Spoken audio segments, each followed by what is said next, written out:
আসসালামু আলাইকুম ওয়া রাহমাতুল্লাহি ওয়া বারাকাতুহু। দর্শক, দ্বিতীয় এপিসোডে আমরা শুনেছিলাম ইয়াজিদের বায়াত না করার কারণে যে প্রস্তুতি সৃষ্টি হয়েছিল, সেই প্রস্তুতি ইমামে আলী মাকাম ইমামে হুসাইন রাদিয়াল্লাহু তাআলা আনহুকে মদিনা ছাড়তে বাধ্য করেছিল। সফরের প্রস্তুতি সম্পূর্ণ হলো, উটের পিঠে হাওদা বাঁধা হলো এবং আহলে বাইতে রিসালাতের কাফেলা মদিনাতুর রাসূলের বিদায় বেদনায় কাঁদতে কাঁদতে ঘর থেকে বের হয়ে পড়ল। ইমামে আলী মাকাম ইমামে হুসাইন রাদিয়াল্লাহু তাআলা আনহু রওয়ানা হওয়ার আগে তার নানাজানের রওজায়ে আনওয়ারে শেষ সালাম পেশ করার জন্য হাজির হলেন। একটু কল্পনা করুন এই সময়ে ইমামে পাকের অবস্থা কেমন ছিল। আপনি সেই মদিনাতুল মুনাওয়ারা ছেড়ে চলে যাচ্ছিলেন, যেই মদিনাকে আপনার নানা মদিনা বানিয়েছেন। আপনি আপনার প্রিয় নানের সাথে সেই শেষ দেখায় কি কি কথা বলেছিলেন, আপনার হৃদয়ের উপর দিয়ে তখন কি যাচ্ছিল।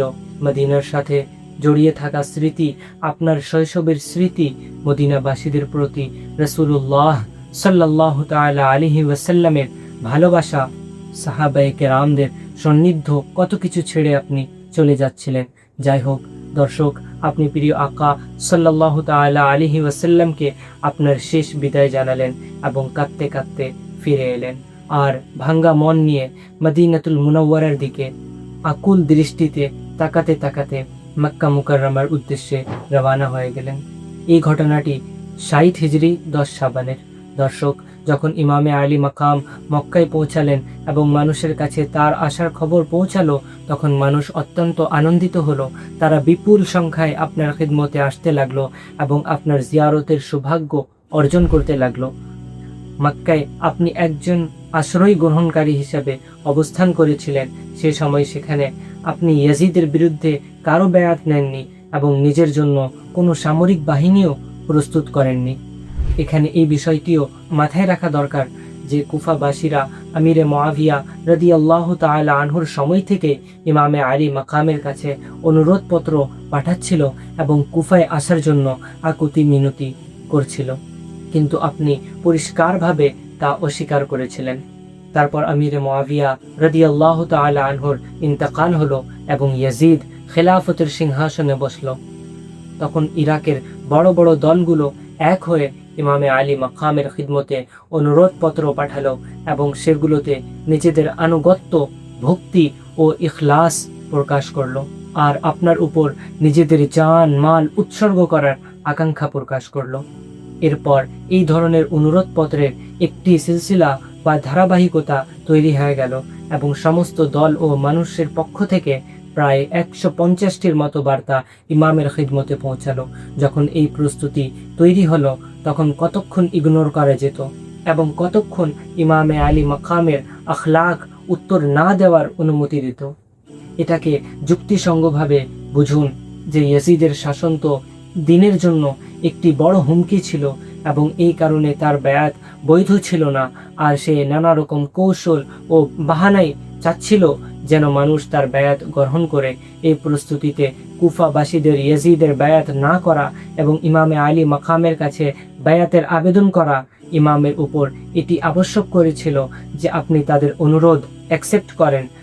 কারণ যখন একটি জাতি একজন জালিম, ফাসিক, অযোগ্য মানুষের বায়াতে রাজি না হয়ে কোনো যোগ্য মানুষের কাছে বায়াতের অনুরোধ করে, তখন তিনি যদি তাদের কথা না মানেন, তবে এর অর্থ দাঁড়ায় যে তিনি এই জাতিকে সেই অত্যাচারী জালিমের হাতেই সুপুর্দ করতে চায়।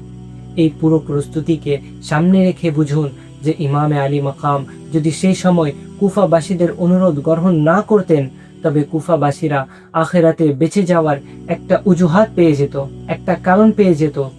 তারা কাল কিয়ামতের দিন আল্লাহর দরবারে আরজি জানাতো যে আমরা তো ইমামে হুসাইন রাদিয়াল্লাহু তাআলা আনহুর হাতে বায়াত হতে চেয়েছিলাম এবং আমরা ইমাম পর্যন্ত আমাদের বার্তাও পৌঁছে দিয়েছিলাম, কিন্তু ইমাম বায়াতের জন্য রাজি হননি। এই কারণে আমাদের ইয়াজিদের জুলুম নির্যাতনে বাধ্য হয়ে তার বায়াত করতে হয়েছিল। যদি ইমামে হুসাইন হাত বাড়াতেন, তবে তার জন্য আমরা আমাদের জান পর্যন্ত কোরবান করতে প্রস্তুত ছিলাম। সুতরাং দর্শক, বিষয়টি এমন ছিল যে এর সমাধান এটি ছাড়া আর কিছুই ছিল না যে ইমামে আলী মাকাম তাদের আমন্ত্রণে লাব্বাইক বলবেন। কিন্তু এখানে আরো একটি বিষয় ছিল যে বড় বড় সাহাবায়ে কেরাম যারা সেই সময় জীবিত ছিলেন, যাদের মধ্যে হযরত ইবনে আব্বাস, হযরত আব্দুল্লাহ বিন উমর, হযরত জাবির, হযরত আবু সাঈদ রাদিয়াল্লাহু তাআলা আনহুম আজমাইন, তারা সবাই ইমামে আলী মাকামের এই সিদ্ধান্তের সাথে একমত ছিলেন না। আর এই দ্বিমতের কারণ ছিল এই যে কুফাবাসীদের অতীতের কর্মকাণ্ডের কারণে তাদের ওয়াদা ও কথার উপর তাদের ভরসা ছিল না। এছাড়া ইমামে হুসাইন রাদিয়াল্লাহু তাআলা আনহুর প্রতি ভালোবাসা এবং আপনার শাহাদাতের ভবিষ্যৎবাণী প্রসিদ্ধি তাদের সবার মনে শঙ্কা তৈরি করেছিল। এই কারণে ইমামে আলী মাকামের জন্য এই বিষয়ে কোনো সিদ্ধান্ত নেওয়া অত্যন্ত কঠিন হয়ে পড়েছিল। এদিকে বড় বড় সাহাবায়ে কেরামের মতামত ছিল, অন্যদিকে কুফাবাসীদের পক্ষ থেকে চিঠি, যাতে বারবার আপনাকে মুসলমানদের দ্বীন রক্ষার জন্য ডাকা হচ্ছিল। তারপর অবশেষে ইমামে আলী মাকাম এই সমস্যার সমাধান এটি বের করলেন যে প্রথমে হযরত মুসলিম বিন আকিল রাদিয়াল্লাহু তাআলা আনহুকে কুফায় পাঠানো হোক। যদি কুফাবাসীরা প্রতিশ্রুতি ভঙ্গ, বিশ্বাসঘাতকতা করে, তবে ইমামে হুসাইন সেখানে না যাওয়ার একটি শরঈ অজুহাত পেয়ে যাবেন। আর তারা যদি তাদের আনুগত্যের অঙ্গীকারে কায়েম থাকে, তবে সাহাবায়ে কেরামদের সান্ত্বনা দেয়া যাবে। দর্শক, এটি ছিল একটি চমৎকার সমাধান, চমৎকার সিদ্ধান্ত, যার পর আপনি আপনার চাচাতো ভাই হযরত মুসলিম বিন আকিল রাদিয়াল্লাহু তাআলা আনহুকে একটি চিঠি দিয়ে কুফার উদ্দেশ্যে পাঠালেন। আপনি চিঠিতে লিখেন যে তোমাদের বায়াত করার ওয়াদা এবং কুফায় আসার আমন্ত্রণের জবাবে আমরা মুসলিমকে রওনা করছি, তার সাহায্য ও সমর্থন করা তোমাদের উপর আবশ্যক। হযরত মুসলিমের দুই ছেলে মুহাম্মদ ও ইব্রাহিম রাদিয়াল্লাহু তাআলা আনহুমা, যারা তাদের বাবার অত্যন্ত বাধ্য সন্তান ছিলেন, এই সফরে তাদের বাবার সাথে কুফার দিকে রওনা হলেন। মুখতার বিন আবি উবাইদের বাড়িতে উঠলেন। আপনার আসার খবর শুনে কুফাবাসীরা বিপুল সংখ্যায় আপনার সাথে দেখা করতে আসতে লাগলো। তারা আসছিল এবং আপনার হাতে ইমামে হুসাইন রাদিয়াল্লাহু তাআলা আনহুর বায়াত গ্রহণ করছিল। এভাবে 12,000-এরও বেশি মানুষ আপনার হাতে ইমামে হুসাইন রাদিয়াল্লাহু তাআলা আনহুর বায়াত গ্রহণ করে নিল। হযরত মুসলিম রাদিয়াল্লাহু তাআলা আনহু ইরাকবাসীদের এই ভালোবাসা ও ভক্তি দেখে ইমামে আলী মাকামকে একটি চিঠি লিখলেন, যাতে এখানকার প্রস্তুতি সম্পর্কে জানালেন এবং এই আরজি করলেন যে হযরত, আপনি এখানে দ্রুত চলে আসুন। আল্লাহর এই বান্দারা নাপাক ইয়াজিদের অনিষ্ট থেকে নিরাপদ থাকে, দ্বীনে হকের সাহায্য হয় এবং মুসলমানরা ইমামে হকের বায়াত গ্রহণ করতে পারে।